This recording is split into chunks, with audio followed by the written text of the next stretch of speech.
De retour sur le plateau des 24 heures chrono de l'International pour cette 22e émission, 23e heure de direct, en direct depuis les studios de TV5 Monde. Nous sommes désormais à Quito, capitale de l'Équateur, dans la province du Pinchicha. Une ville en constante évolution démographique, puisque de 300 000 habitants dans les années 50, nous sommes désormais à passer à un peu plus de 2 millions d'habitants. Pour parler de Quito, j'ai le plaisir d'avoir à mes côtés M. Gérard Wolf. Donc vous êtes président de la Task Force Ville Durable au MEDEF International et également dirigeant de la société Brick Access, donc qui est une société spécialisée dans les partenariats entre entreprises françaises et leurs homologues des pays émergents.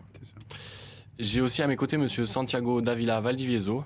Vous êtes directeur des relations externes au sein de la fondation Flag France Renaissance et vous avez présenté aussi la particularité d'être le premier équatorien diplômé de l'ENA avec la promotion Jean de La Fontaine. Bonjour messieurs et bienvenue sur notre plateau. Donc parlez-nous déjà un petit peu de cette association Flag France Renaissance qui est véritablement dans le thème un peu des 24 heures chrono puisqu'elle contribue au rayonnement culturel français dans le monde, c'est bien ça ? Oui, tout à fait.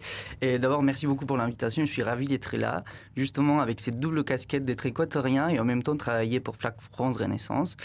Effectivement, notre objectif, c'est celui de rayonnement de la France, mais aussi l'accueil des cultures du monde. Et c'est là que je suis ravi de travailler. Et nous organisons régulièrement des grands rendez-vous. Par exemple, en 2014, on a organisé pas mal de choses avec la Chine, notamment à Toulouse. On a organisé une table ronde avec Jean Tirole, qui est devenu quelques jours plus tard prix Nobel d'économie. On revient de Shanghai. Globalement, on essaye de montrer l'excellence de chaque pays. En l'occurrence, en Chine, on a montré l'excellence française avec des maîtres d'œuvre, par exemple Versailles, Mobilier National et Sèvres. Et en retour, on a accueilli la Chine pour qu'ils puissent montrer leur excellence en France. Merci. Donc les premières traces de la présence française en Équateur, on les retrouve avec l'expédition menée au XVIIIe siècle par Charles-Marie de la Condamine. Donc depuis très longtemps, la France et l'Équateur nourrissent des relations très amicales. Justement, à propos de la présence française à Quito et en Équateur de manière un peu plus globale, on va écouter tout de suite une petite interview de l'ambassadeur de France en Équateur, M. François Gauthier. C'est une communauté qui est jeune en moyenne, qui est bien insérée dans ce pays puisque près de la moitié de cette communauté possède la double nationalité. Donc nous avons là un facteur de présence, d'influence, de rayonnement important. Et pour l'ambassade, évidemment, c'est un atout dans sa relation avec le pays. Depuis quelques mois, la relation précisément entre la France et l'Équateur s'est beaucoup développée. Il y a eu un voyage du président Correa, le président de l'Équateur en France, au mois de novembre de l'année dernière. Et nous avons signé de nombreux accords de coopération. Nous avons décidé de renforcer notre présence. L'Agence française de développement est depuis cette année en train de élaborer ses premiers prêts. Donc le contexte est favorable. La communauté française est active. Le pays est en croissance et offre de nombreuses opportunités. Et je suis persuadé que aussi bien les touristes qui viennent de plus en plus nombreux en Équateur, près de 20 000 touristes français visitent ce pays, que les résidents trouveront beaucoup d'intérêt à travailler ici, à développer les liens entre la France et l'Équateur et tout le monde y gagnera. Très justement, monsieur l'ambassadeur évoque le renforcement des collaborations franco-équatoriennes qui s'est matérialisé au mois de novembre 2013 par la venue du président Correa. Parlez-nous un petit peu de ce nouvel élan dans les relations franco-équatoriennes. Alors justement, c'est très important ce que monsieur l'ambassadeur vient de dire. Je pense que la vidéo a été enregistrée un petit peu avant.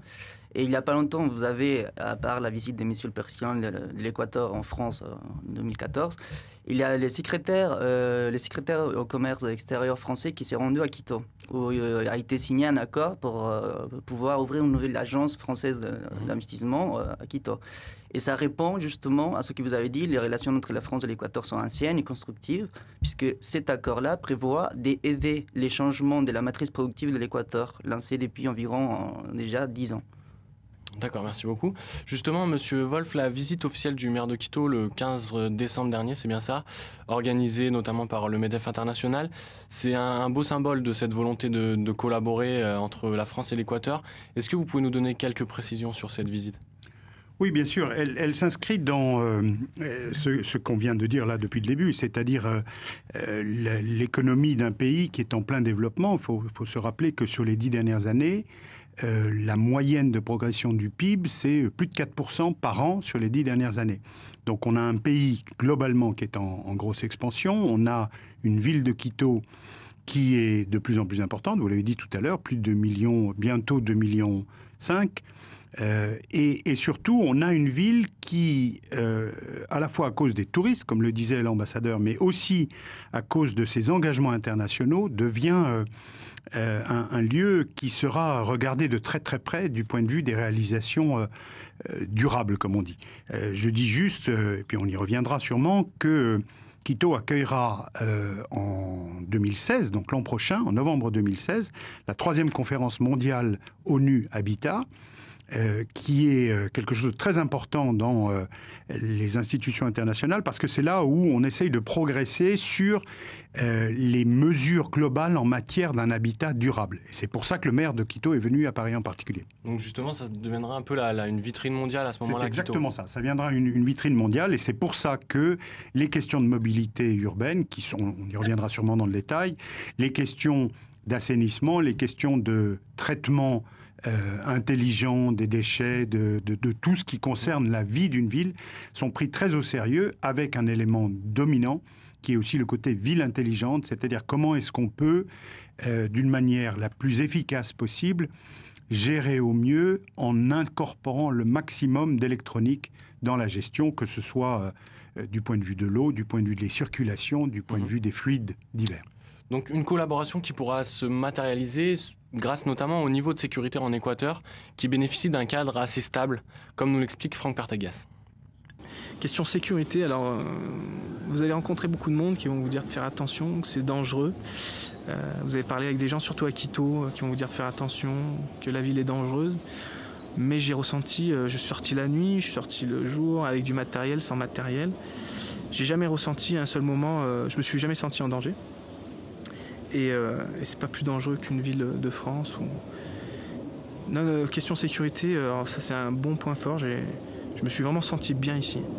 J'ai parlé avec pas mal de personnes. C'est vraiment de ce côté-là vraiment un bon point pour l'Équateur. Donc la sécurité est un bon point pour Quito et l'Équateur. Quelles sont les autres spécificités, Santiago?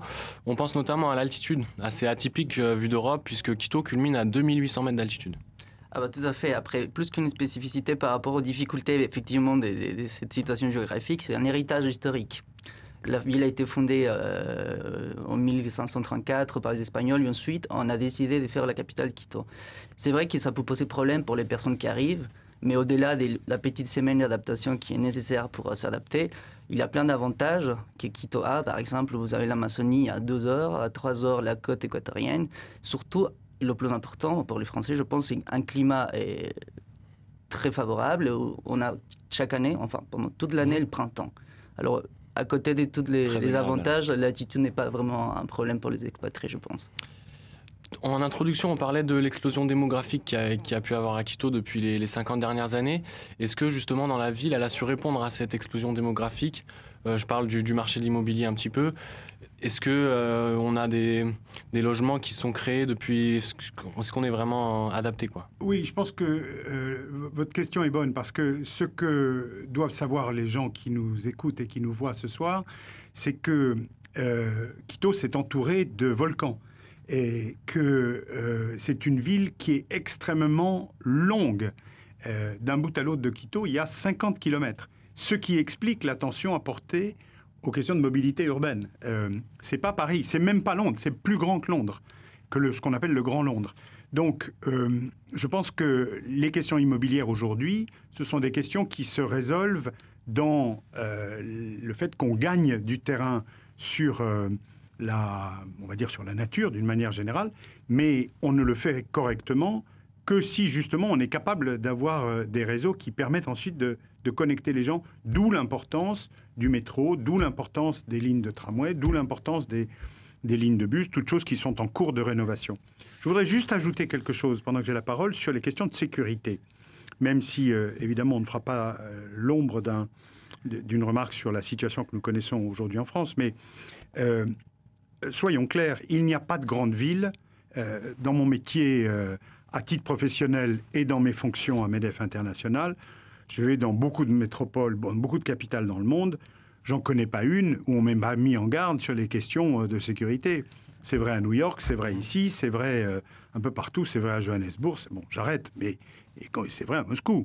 Donc, arrêtons de faire une fixation systématiquement. C'est le propre de toutes les grandes métropoles d'avoir une part d'insécurité. Ensuite, c'est aux gens à savoir les gérer. Mais je pense que vraiment, ce qui est important sur Quito, c'est de se dire qu'il y a une volonté très forte des décideurs publics et du secteur industriel qu'on a rencontré par ailleurs, d'avoir une réelle amélioration pour que Quito soit encore plus accueillant qu'il ne l'est déjà. Pas de risque d'éruption volcanique dans les prochains mois, dans les prochaines années? Pas pour l'instant. Et juste pour réunir la question de logement, on pourrait assurer les expatriés français qui retrouvent des conditions de logement extrêmement bonnes à Quito, il faut le dire. L'effet pervers du développement d'une ville, malheureusement, c'est celui de pousser un peu vers l'extérieur les classes les moins favorisées. Et d'ailleurs, l'Équateur travaille là-dessus. Alors, mais finalement, ça ne frappe pas vraiment les Français qui voudraient aller à Quito. Au contraire, ils sont très bien accueillis, on est ravis. Merci beaucoup. On fait tout de suite une petite pause publicitaire et on se retrouve juste après. En janvier 2016, les 24 heures chrono de l'International fêteront leurs 10 ans d'existence. Profitons de cet anniversaire pour dire un grand merci à TV5 Monde, à tous les partenaires qui nous soutiennent, à tous ces Français du monde entier qui chaque année sont des nôtres. En quelques chiffres, ce sont près de 200 villes traitées durant toutes ces années. Plus de 4000 Français de l'étranger, qu'ils soient entrepreneurs ou expatriés, hommes ou femmes qui ont participé à ces émissions. Et enfin, au total, plus de 15 millions de visionnages durant ces 10 ans. Que la fête de l'International continue et rendez-vous les 19 et 20 janvier 2016 sur mondissimo.com.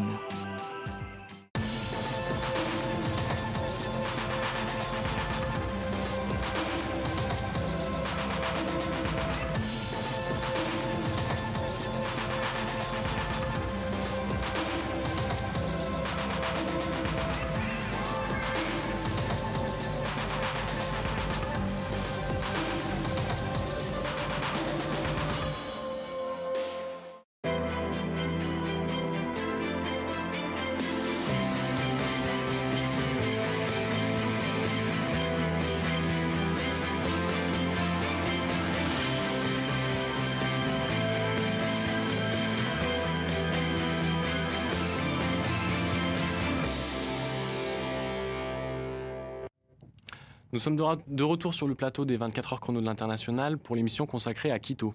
J'accueille désormais Madame Marie-Laure Charles, conseillère du commerce extérieur de la France pour l'Amérique latine.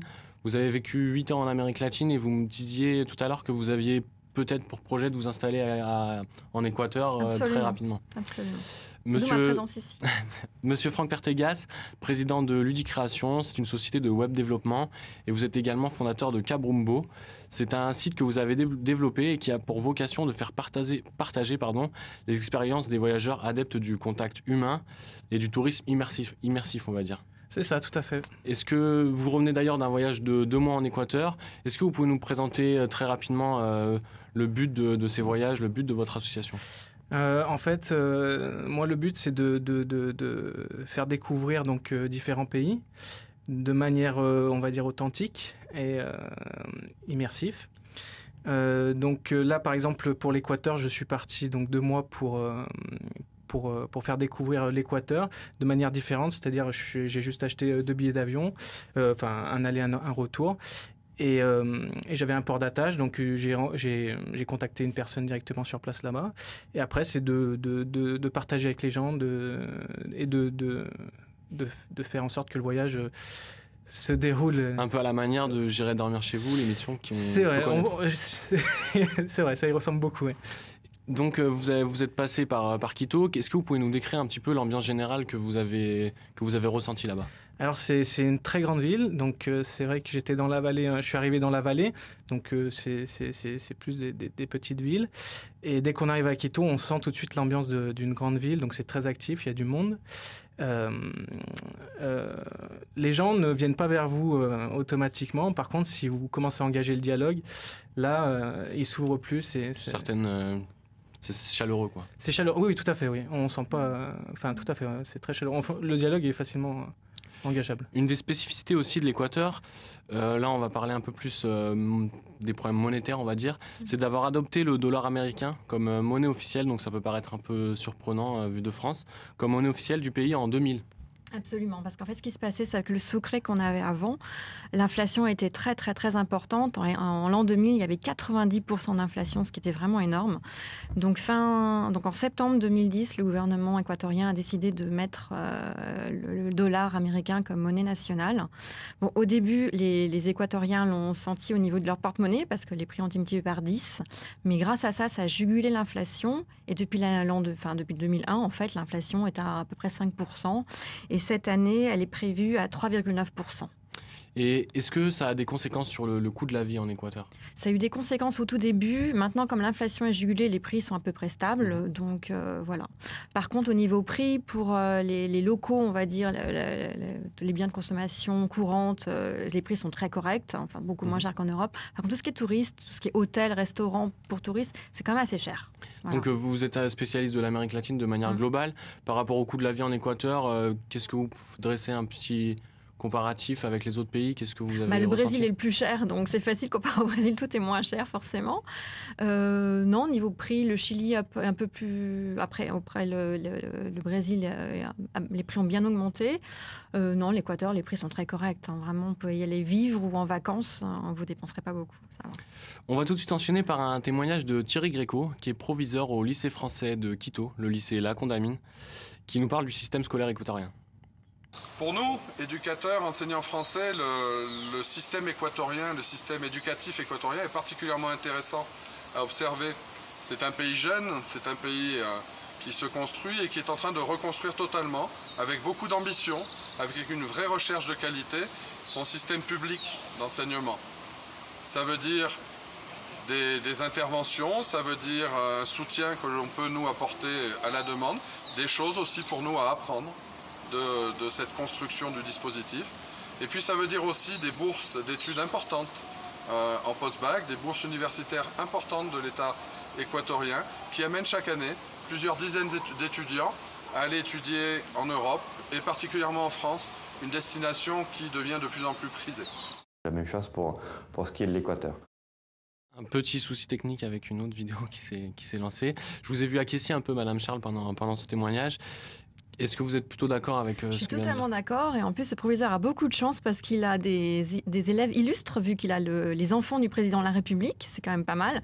Parce que les enfants de M. Correa, c'est ça ? Absolument, parce qu'ils sont équatoriens, bien sûr, et belges, vu que leur maman est belge. Donc voilà, francophone. Il a aussi pas mal d'enfants de ministres. Il y a beaucoup de ministres francophones en Équateur. Il ne faut pas oublier que l'Équateur, au niveau alphabétisation, est très très bon, puisque c'est 92% d'alphabétisation, donc ce qui est énorme pour un pays d'Amérique latine. Donc par rapport aux autres pays d'Amérique latine. C'est très très bien. Ils ont un très bon niveau d'éducation, vraiment. Et c'est vrai que ces échanges, toutes ces bourses, etc., ça les aide aussi à étudier hors d'Équateur et revenir en Équateur encore plus fort. Il ne faut pas oublier aussi que la jeunesse est très importante en Équateur, vu que 30% de la population a moins de 30 ans quand même.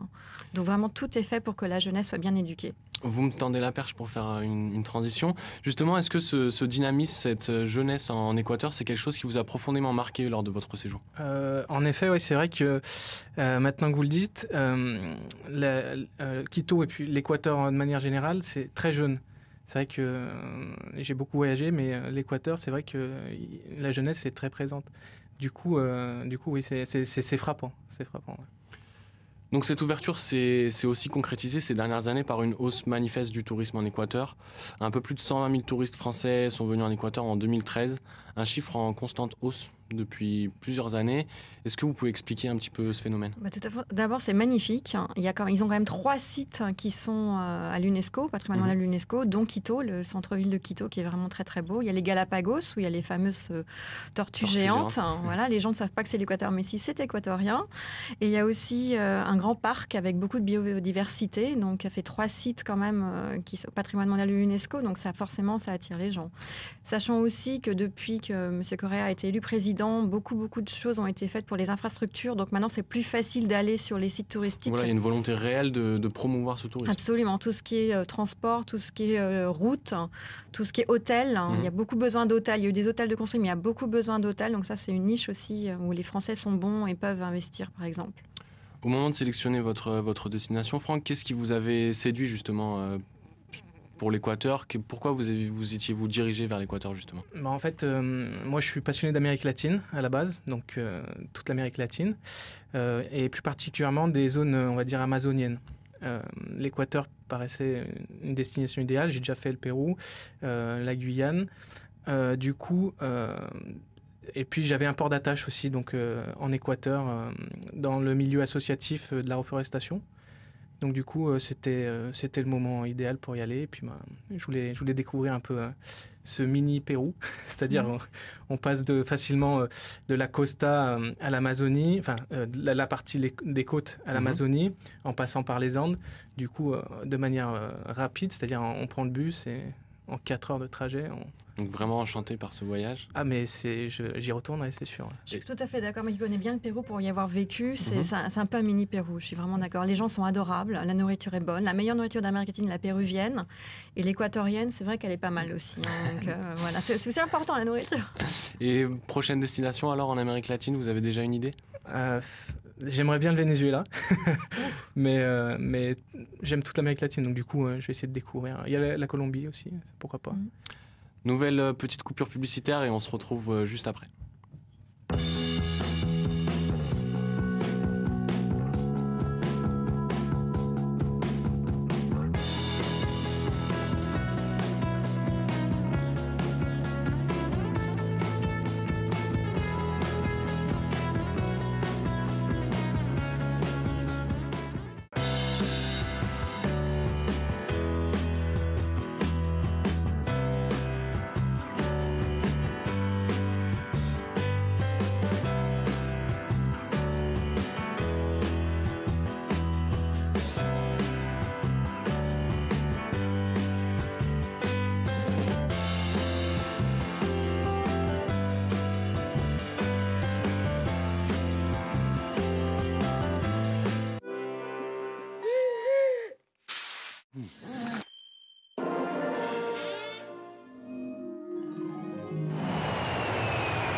La CFE, votre sécurité sociale jusqu'au bout du monde.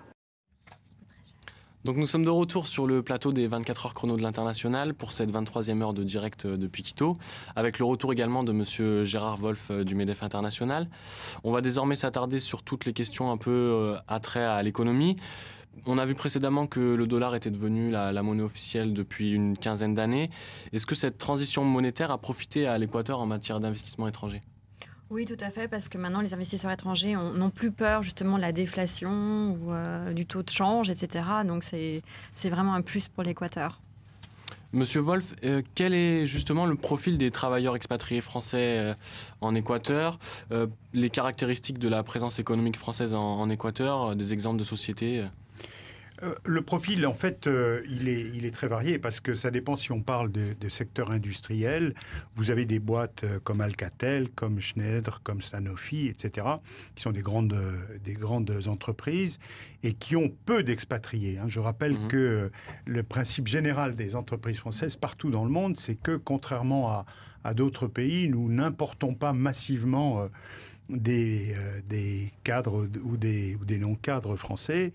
Les expatriés sont toujours peu nombreux et pour l'Équateur comme pour les autres pays, nous insistons toujours sur les formations de managers locaux. Et puis, il y a d'autres entreprises qui sont présentes. On a dit tout à l'heure que le tourisme on parlait des touristes français, mais il y a des touristes du monde entier. Et effectivement, comme vous le disiez, les entreprises françaises, en particulier le groupe Accor, est très présent et le sera encore plus, je l'espère, dans les années qui viennent. Voilà, le profil moyen, c'est un profil de jeune manager qui est prêt à s'expatrier dans un pays effectivement très beau, dans lequel la vie, dès lors qu'on parle espagnol, est relativement simple pour les Français, qui encore une fois sont très francophiles. Pour les Équatoriens qui sont très francophiles. Pardon. Justement, Madame Charles, en tant que conseillère du commerce extérieur, Quelle est la tendance que vous avez pu ressentir en Équateur? Est-ce que par exemple vous avez accompagné des entreprises en Équateur pour les installer? Quelle est cette tendance? Oui, c'est justement notre rôle en tant que conseiller du commerce extérieur de la France. Donc moi, je m'occupe de toute l'Amérique latine. Donc c'est vrai qu'en fait, on aide les entreprises en fonction de ce qu'elles font et en fonction du besoin du pays, bien sûr. Je suis complètement d'accord avec Monsieur Wolf. Il y a d'autres entreprises françaises qui y sont. Il y a CGG pour le pétrole, parce qu'en fait, la première ressource d'Équateur, c'est le pétrole quand même. Hein. C'est là, vraiment. Donc CGG, boîte 100% française. Il y a BIC aussi. Il y a Pernod Ricard. Donc BIC, les stylos. Les stylos BIC, ouais, ils sont en Équateur. Donc Alstom y est depuis pas très longtemps parce qu'ils ont gagné le projet du métro de Cuenca. On y reviendra plus tard, d'accord. Voilà.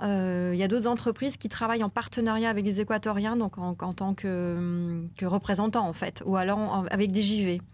Et il y a aussi une chose un peu marrante, c'est Bongrain qui a investi en Équateur avec une société de chocolat. Ils font les fameuses plaquettes de chocolat qu'on voit un peu partout. Valrhona.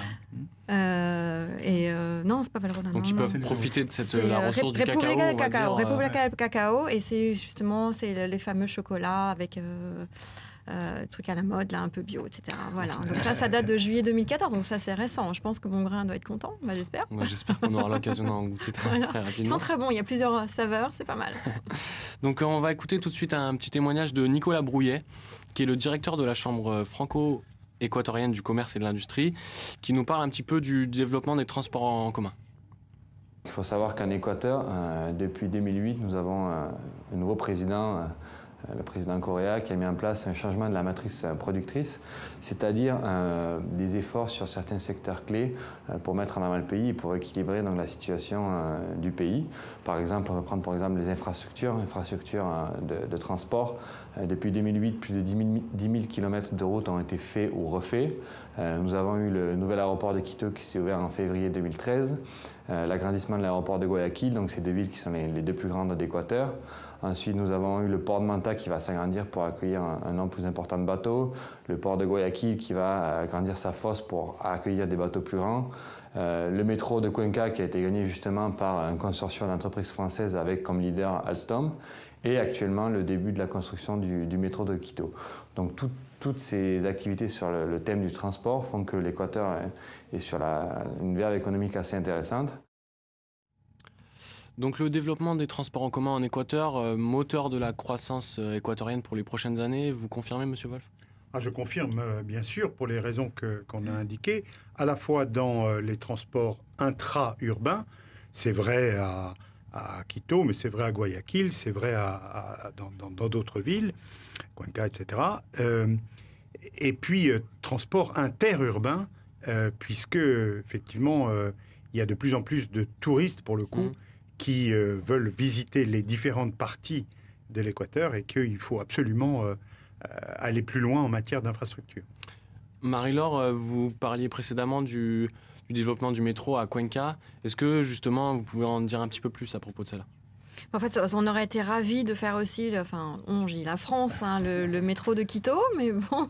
Donc pour situer Cuenca, c'est à 300 km au sud de Quito. Oui, et c'est magnifique. C'est une ville absolument magnifique qu'il faut aussi visiter. Hein. C'est très très joli. C'est pas cher du tout. Donc voilà, c'est un bon spot de touristes. Hein. Est-ce que à court, moyen terme, il y a d'autres collaborations qui vont être envisagées entre la France et l'Équateur au niveau économique?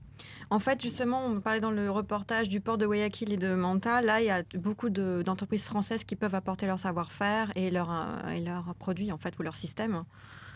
Oui, au niveau sécurité, au niveau traçabilité, etc. Oui, bien sûr. Sur Quito en particulier, pour répondre à votre question, lorsque le maire est venu, il nous a indiqué qu'il tenait absolument à mettre au point un certain nombre de choses dans sa ville avant, comme je disais, la conférence ONU Habitat. Bon, c'est très court, mais enfin, il y a quand même des choses qui peuvent être réalisées. On l'a déjà dit en matière de mobilité, je ne vais pas y revenir, mais aussi en matière de traitement des eaux, où il y a de très nombreuses choses à faire, mais aussi, comme je le disais tout à fait au début, en matière d'électronisation de la ville, ce qu'on appelle aujourd'hui Smart City, c'est-à-dire la ville dans laquelle les compteurs électroniques permettent d'aller de l'avant. Et j'ai proposé au maire, compte tenu de ce programme très important, d'emmener une délégation sur la question de la ville dans les mois qui viennent, Le ministre Fekl, qui était récemment là-bas, a repris bien sûr cette proposition et nous devrions avoir assez rapidement, je pense au cours du premier semestre, une délégation de pas mal d'entreprises françaises dans un pays où, encore une fois, l'emploi, il y a des gens qui sont formés, il y a un système universitaire qui est bon, il y a eu d'énormes progrès faits en matière non seulement de formation, mais aussi de formation supérieure, et dans lequel nous sommes prêts à avoir des collaborations de long terme avec des entreprises locales. Une autre collaboration aussi qui existe déjà, mais qui peut être renforcée, c'est avec EDF. D'accord. Et pour tout ce qui est énergie hydroélectrique. Il faut savoir que l'Équateur est 100% autonome au niveau énergie grâce à l'hydroélectrique. Et donc, il y a... En quelques mots avant la prochaine coupure publicitaire, Oui. est-ce que vous pouvez nous indiquer quelles sont les modalités de création d'une entreprise? Vous me disiez tout à l'heure que c'était assez simple. Comparé au Brésil, mais c'est le paradis. C'est impressionnant. Moi qui ai monté 2 boîtes au Brésil, je sais de quoi je parle. C'est entre 2 semaines et 15 jours, vous pouvez monter votre entreprise. Avec $800 de capital, vous pouvez la monter. Enfin, c'est tout le contraire du Brésil, quoi. C'est très simple. Donc avec quel interlocuteur? Est-ce qu'il y a possibilité de trouver des financements, par exemple? On peut trouver des financements, on peut trouver aussi un associé équatorien, c'est quand même un peu plus simple. Justement, les conseillers du commerce extérieur de la France, on est là pour vous aider. Donc voilà, demandez-nous. Vous pouvez demander à UBI France aussi, à la mission économique, mais eux, ils sont basés en Colombie, ils ne sont pas basés en Équateur. Mais bon, ils font les 2 pays. Donc voilà, mais c'est assez simple. On regarde tout de suite une petite coupure publicité et on revient juste après.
De retour pour l'émission consacrée à Quito depuis les studios de TV5 Monde.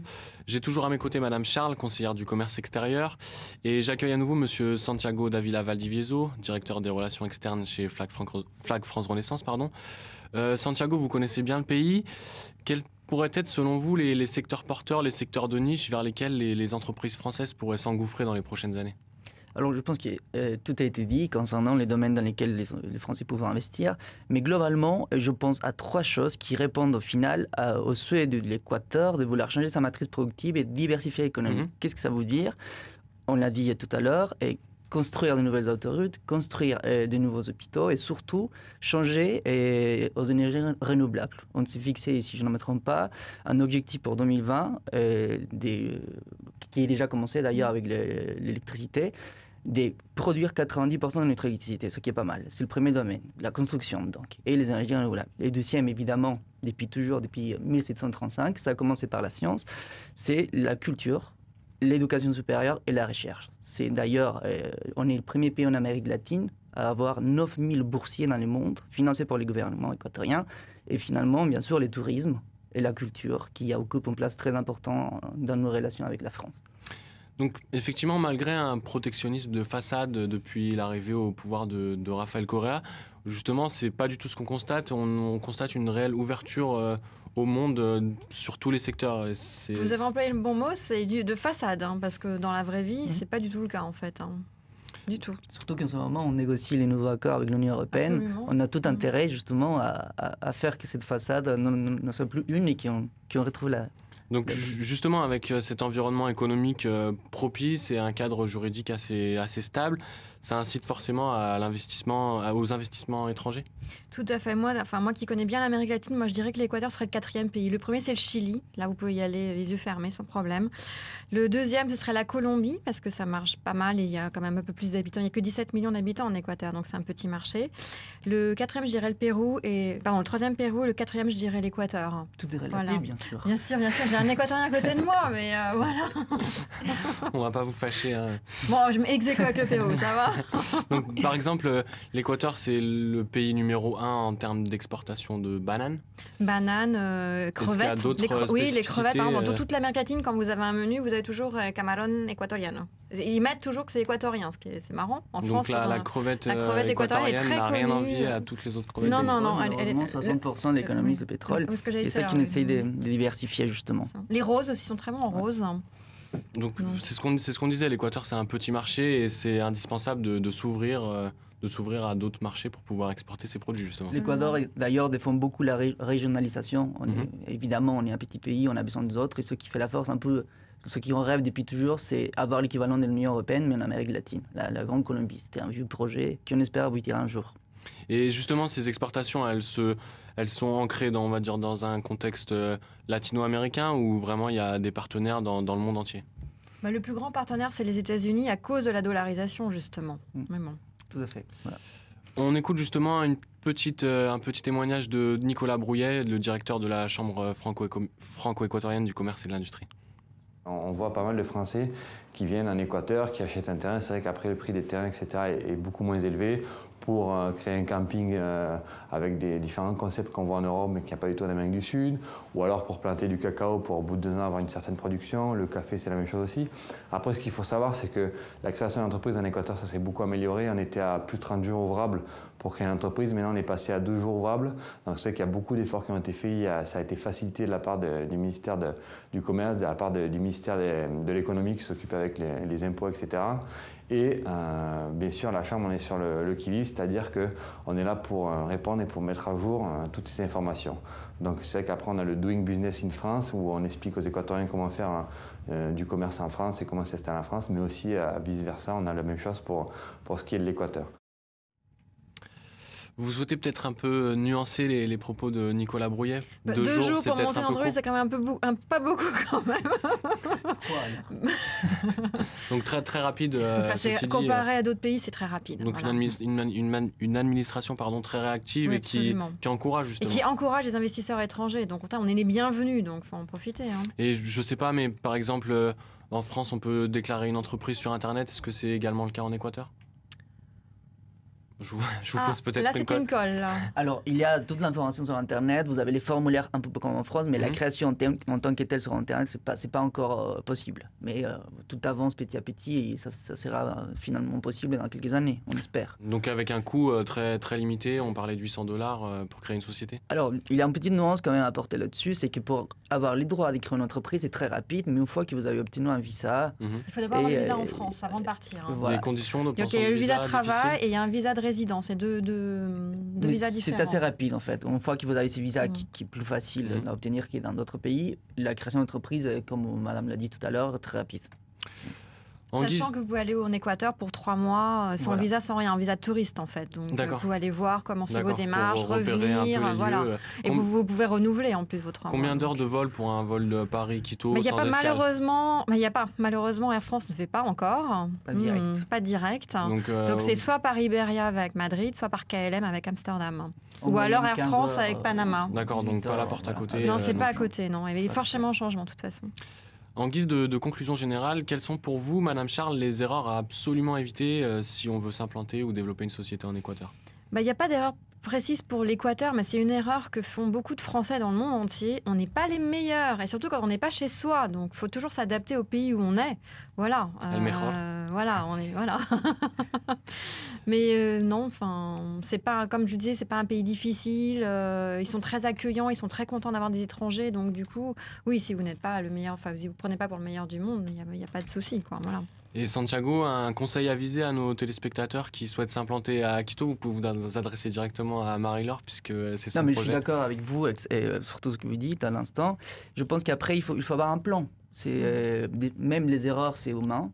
Mais il faut aller voir, ça dépend si on part tout seul, si on est un jeune entrepreneur célibataire, si on va avec sa famille. Il faut se renseigner, se servir des réseaux locaux, des expatriés qui sont déjà sur place, des Équatoriens qui ont vécu en France et qui vivent en France pour qu'ils puissent faire une passerelle plus facile et avoir des conseils. Après, surtout, le conseil que je donnerais, c'est de profiter au défi et vivre en Équateur où on vous attend nombreux. Voilà. Donc on sera bien accueillis si on se rend à Quito. Tout à fait. Au moins parler espagnol, c'est quand même la base. Hein. Minimum de chez minimum, parler espagnol quand même. Hein. Oh, un petit peu. Merci beaucoup. C'était un plaisir d'animer cette émission avec vous. On se quitte, les 24 heures chrono arrivent bientôt à leur terme. Prochaine étape, le Canada et la ville de Vancouver. Merci beaucoup. Merci beaucoup à vous. Merci.